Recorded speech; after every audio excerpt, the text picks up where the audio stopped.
Greetings and salutations. Thank you for lending an ear to the voice of the times this Monday, March 14, 2022. For today's editorial, Obiena qualifies but will miss indoor championships. For Filipino pole vaulter Ernest John E.J. Obiena, a window closes when a door is about to open. Soon after it was reported that he might be able to compete in the upcoming Southeast Asian or SEA Games, we find out that he will likely sit out the World Indoor Championships for track and field. After winning 2 gold medals and a silver in the European Indoor Tour this year, Mr. Obiena qualified to be in the championships, which opens on March 18 in Belgrade, Serbia.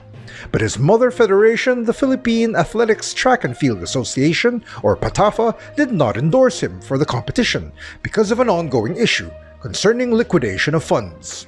PATAFA also excluded him from the national pool, which would have prevented the Filipino pole vaulter from playing in the SEA Games in May.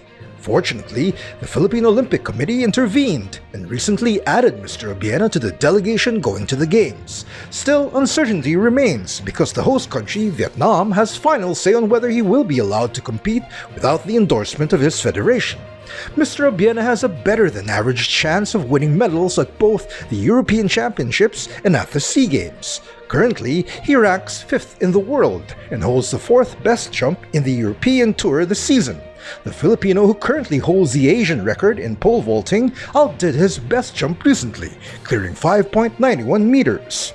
In an emotional social media post, Mr. Obiena wrote, "If the country was ever put first, I should be headed to Belgrade now.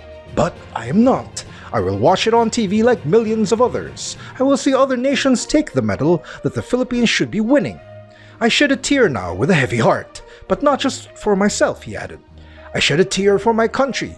We had a chance to show the world our greatness, and we lost it."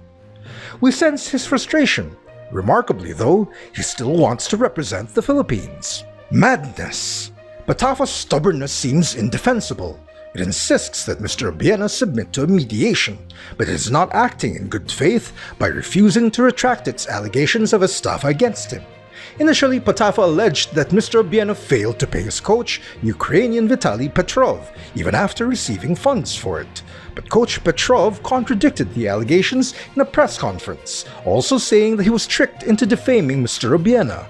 In retaliation, PATAFA lashed out at Mr. Obiena and his coach, insisting that the liquidation was improperly submitted. But this mess could have been avoided if PATAFA had granted Mr. Obiena's repeated requests for the federation to handle his finances, including paying his coach directly. In fact, the pole vaulter preferred to just focus on his training. PATAFA also kept on disbursing pesos to Mr. Obiena, even though he was living and training in Italy, where the currency is liras and euros. With that setup, Mr. Obiena was left to shoulder the foreign exchange fees and navigate the complex banking requirements in place against money laundering.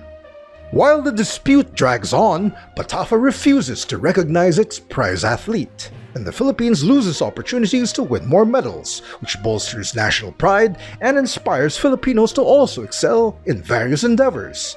In a statement last week, Senator Pilar Juliana Pia Cayetano said the PATAFA leadership deserves to be purged from our National Sports Association's list to allow Philippine track and field a fresh start, and for our athletes to genuinely develop into world-class caliber.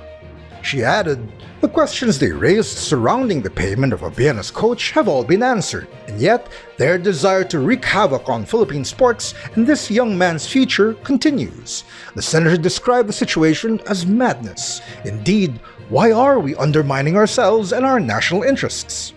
Like what we said before in this space, the authorities should consider taking over, or nationalizing PATAFA, unless its leadership resigns soon.